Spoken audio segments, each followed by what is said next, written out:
আসসালামু আলাইকুম ভিউয়ার্স। আজ আমি আমার এই রেসিপির পর্বটি সাজিয়েছি একটু ভিন্ন আঙ্গিকে।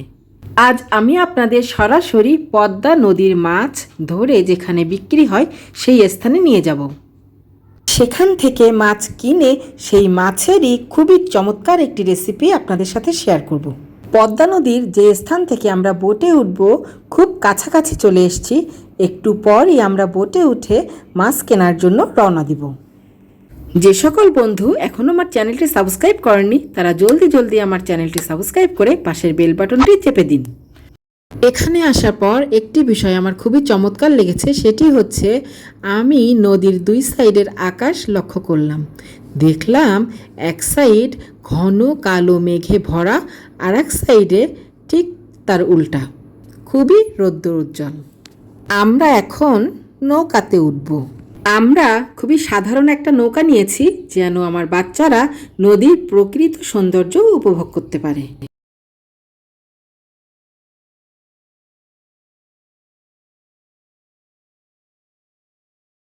আমরা কিছু লাইফ জ্যাকেট নিয়ে নৌকাতে উঠে পড়লাম।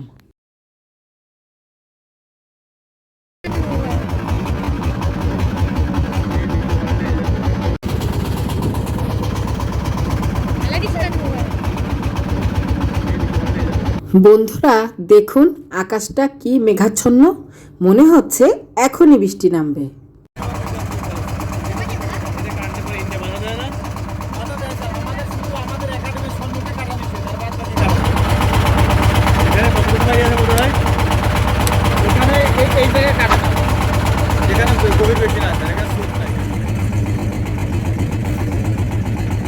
নদীর সাইডের মনোরম দৃশ্য আপনার মন কেড়ে নিবে।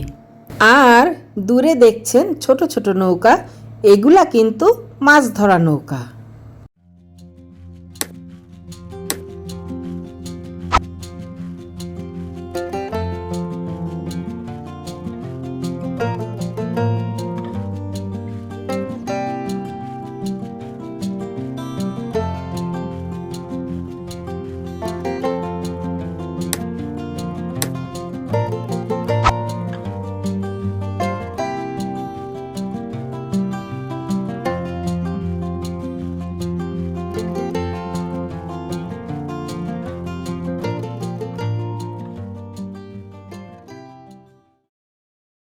আমরা আমাদের গন্তব্যে চলে এসেছি। এখন নেমে মাছ কিনতে যাব। ওই যে দেখছেন দূরে একটি ছোট ঘর, এগুলা কিন্তু একটি বড় বড় কারেন্টবিহীন কোল্ড স্টোরেজ। তার মানে এগুলা কিন্তু ফ্রিজ নয়। তারপরও এখানে নদী থেকে মাছ ধরে জেলেরা এখানে বিক্রি করেন এবং এখান থেকেই অনেকে মাছ কিনে নিয়ে যায়। আমরাও পরিবার নিয়ে এসেছি দেখা এবং সেই সাথে মাছ কেনার জন্য। এখান থেকে মাছ কিনলে আপনারা একটি বিষয় শিওর হবেন, এখানে নদীর মাছ ছাড়া চাষের মাছ একদমই পাবেন না। তবে দামটি কিন্তু একটু চড়া।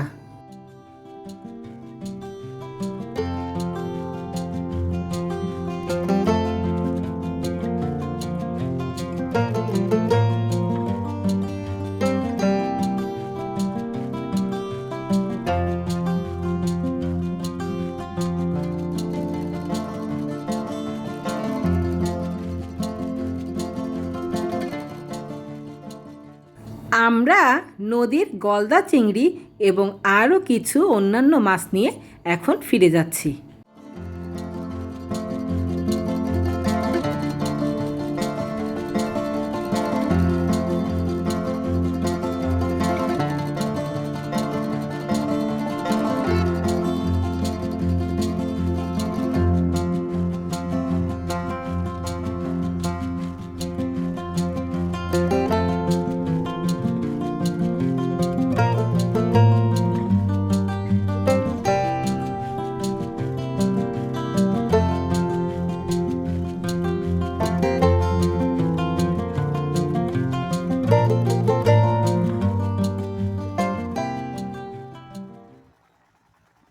ওখানে বড় বড় আইড়, রুই, কাতলা এবং আরও বিভিন্ন ধরনের মাছ পাওয়া যায়, তবে সেটা সময় সাপেক্ষ এবং নির্ধারিত সময় আছে। আমরা অল্প কিছু মাছ নিয়েই ফিরে এসেছি। আমি আপনাদের নদীর গলদা চিংড়ি কিভাবে চিনবেন দেখিয়ে দিচ্ছি। দেখুন বন্ধুরা, নদীর গলদা চিংড়ির এই যে মোটা পা, এটা কিন্তু বেশ লম্বা থাকে, আর চাষের গলদা চিংড়ির এই পা দুইটা থাকে একটু ছোট ছোট। আজ আমি আপনাদের এই গলদা চিংড়ির একটি স্পেশাল রেসিপি দেখাবো। তবে আমি রান্না করব না, রান্নাটি করবে আমার বাসার রাঁধুনি।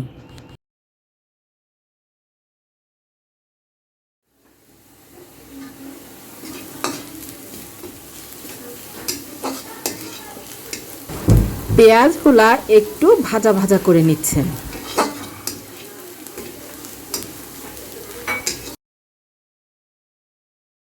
এখানে আমার নতুন সংসার, এখনো আমি সব কিছু গুছিয়ে উঠতে পারিনি।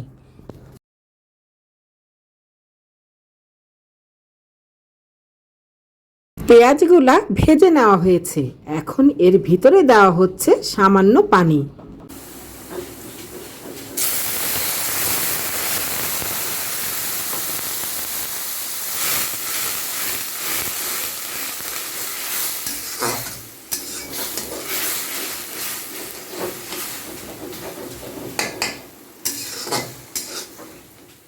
রান্নাঘর থেকে বাইরের দৃশ্য অসাধারণ। আপনার রান্না করতে একদমই ক্লান্তিবোধ হবে না।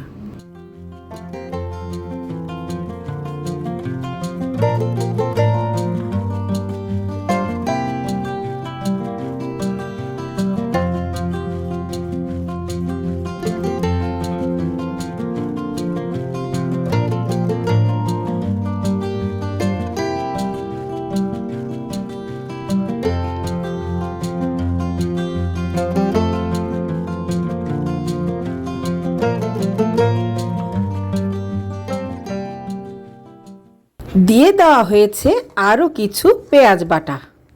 এখন একে একে আদা বাটা, রসুন বাটা, জিরা বাটা দিয়ে দেওয়া হচ্ছে।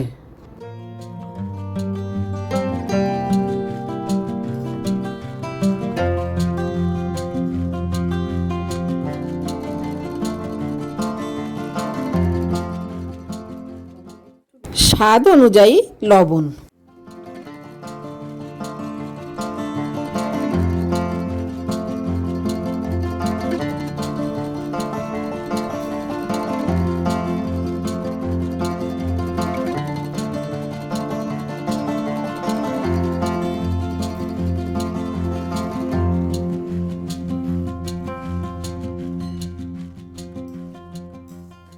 দেওয়া হয়েছে কাঁচামরিচ। খুবই হালকা মশলায় রান্না করা হচ্ছে। এখন দিলেন তেজপাতা, হলুদ এবং শুকনা মরিচের গুঁড়া খুবই সামান্য।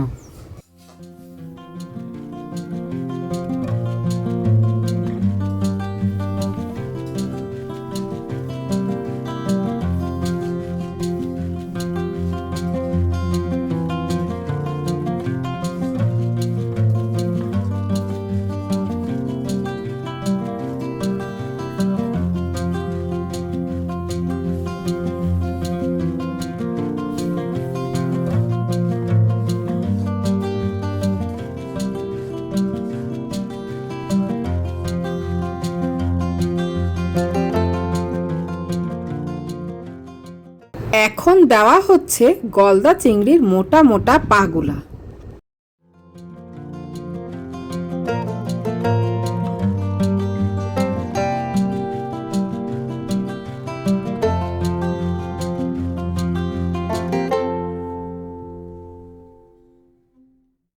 এই পা ভালোভাবে কষিয়ে এবার চিংড়ি দেওয়া হচ্ছে।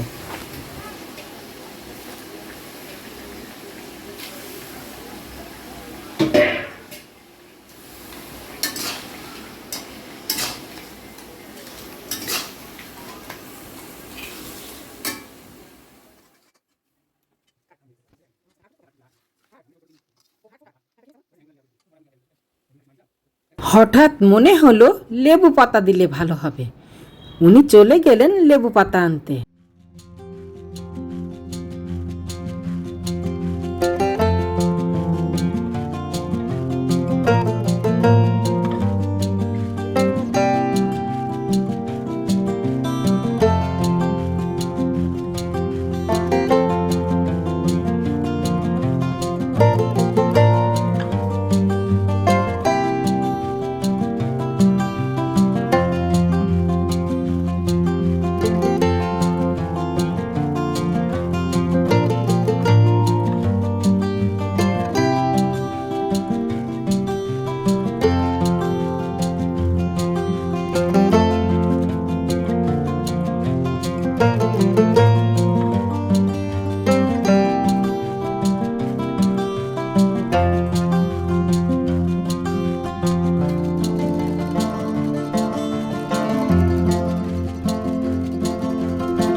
খুবই দারুণ একটা ঘ্রাণ বের হচ্ছে। খেতেও যে অসাধারণ লাগবে এটাতে কোনো সন্দেহ নাই।